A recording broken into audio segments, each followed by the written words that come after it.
चलिए अगला क्वेश्चन देखते हैं क्या दिया हुआ है। कहता है 45 के पावर 6 के सम एवं विषम भाजकों की संख्या कितनी होगी।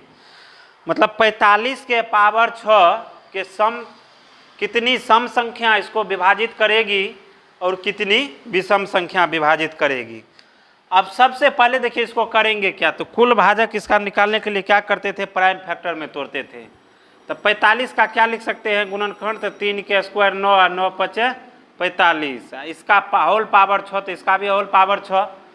अब पावर पर पावर है, इसका कुछ नहीं पावर तो एक, पावर पर पावर लगा रहे, पावर पर पावर लगा रहे और ब्रैकेट लगा रहे तो पावर पावर क्या होता है तो गुना हो जाता है। यानी क्या हो जाएगा 3 के पावर कितना, तो 3 दूना 6 दूना 12 गुना 5 के पावर 1 है तो 5 के पावर कितना तो 6। अब देखिए इसका कुल भाजक अगर हमको निकालना रहता तब क्या करते, कुल भाजक बराबर सबके पावर में 1 जोड़ के गुना कर देते, बेस से कोई लेना नहीं है तो क्या होता है तो 12 1 13, यानी 12 में 1 जोड़ेंगे तो 13 और फिर 6 में 1 जोड़ेंगे तो कितना हो जाएगा 7, 13 7 91 हो जाता है इसका कुल पावर अतिभाजक। लेकिन हमको निकालना है सम भाजकों की संख्या और विषम भाजकों की संख्या। सम भाजकों की संख्या बराबर, अब सम भाजकों की संख्या क्या होता है, तो सम का पावर ज्यों का त्यों, क्या होता है सम का पावर ज्यों का त्यों, बाद बाकी के पावर में क्या करेंगे 1 जोड़ करके गुना कर देंगे।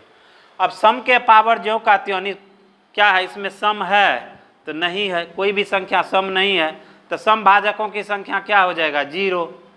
अब विषम भाजकों की संख्या क्या हो जाएगा, तो सबके पावर में 1 जोड़ करके गुना कर देंगे, सबके पावर में क्या करेंगे 1 जोड़ करके गुना कर देंगे तो कितना हो जाएगा विषम भाजकों की संख्या बराबर, तो 12 1 13 गुना 6 1 कितना हो गया 7, यानी 13 7 91, यानी ऑप्शन कौन हो जाएगा आपका सी हो जाएगा।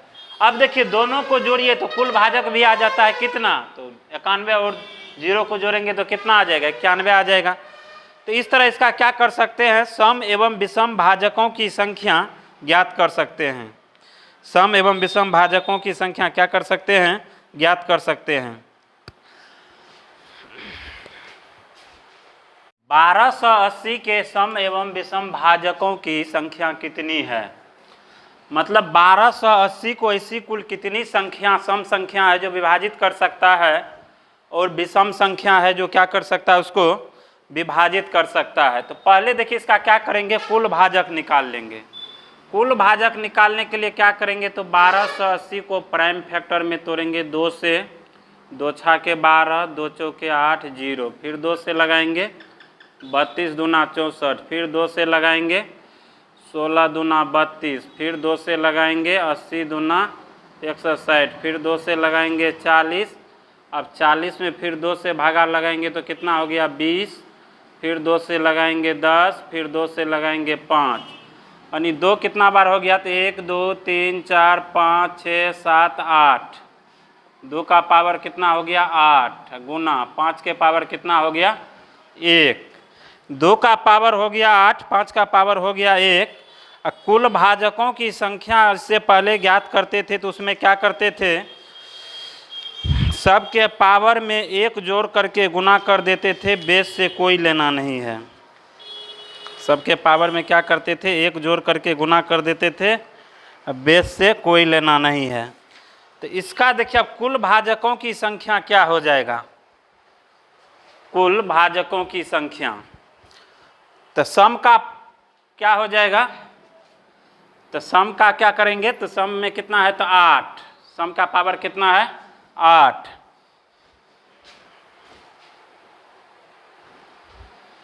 सम भाजकों की संख्या यदि ज्ञात करना है तो क्या करेंगे, सम के पावर ज्यों का त्यों, सम भाजकों की संख्या, भाजकों की संख्या, सम का पावर ज्यों का त्यों, सम का पावर कितना है 8 गुना अब विषम के पावर में एक जोड़ करके गुना कर देंगे तो 1 1 2, तो 8 दूना 16।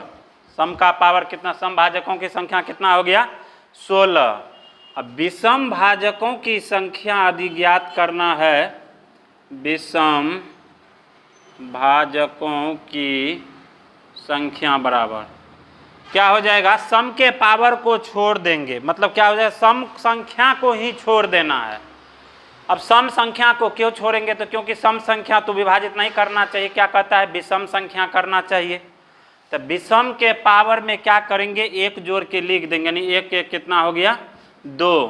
अब देखिए सम भाजकों की संख्या 16, विषम भाजकों की संख्या 2।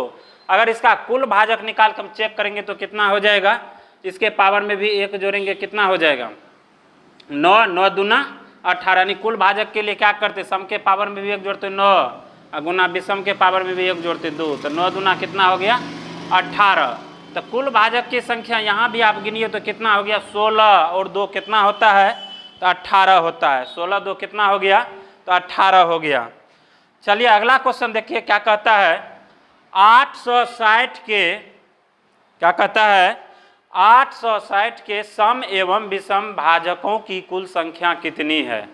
मतलब ऐसी कितनी संख्या है, सम संख्या और विषम संख्या है जो क्या कर सकता है 860 को विभाजित कर सकता है। तो अब देखिए इसको क्या करेंगे, सबसे पहले प्राइम फैक्टर में तोड़ेंगे 860 को। 2 से लगाएंगे 2 चौके 8, 2 तिया 6, फिर 2 से लगाएंगे 2 दूना 4, 2 एकम 2, 2 पंचे 10, 5 1 6 2 8, 5 से लगेगा 5 चौके 20 और 5 तिया 15, यानी कितना हो गया 2 के पावर 2 गुना 5 के पावर 1 गुना 43 के पावर कितना हो गया 1। यदि सम भाजकों की संख्या ज्ञात करना है, भाजकों की संख्या बराबर, तो क्या हो जाएगा सम का पावर ज्यों का त्यों, यानी सम का पावर कितना है 2 है तो 2 देंगे, अब बाद बाकी पावर में 1 जोड़ के गुना कर देंगे, तो इसमें 1 जोड़ेंगे तो कितना हो जाएगा 2, फिर इसमें भी 1 जोड़ेंगे तो कितना हो जाएगा 2, तो कितना हो गया 8। तो सम भाजकों की संख्या 8 हो गया। अब विषम भाजकों की संख्या में क्या करेंगे, विषम भाजकों की संख्या बराबर, विषम भाजकों की संख्या में क्या करेंगे, सम को छोड़ के बाद बाकी के पावर में 1 जोड़ के गुना कर देंगे, तो 1 1 2 गुना कितना हो जाएगा 1 1 2, तो 2 दूना 4, तो कितना हो गया 8 और 4, यानी कौन हो जाएगा, तो नन ऑफ दीज। कौन सा हो जाएगा इसका ऑप्शन, तो नन ऑफ दीज।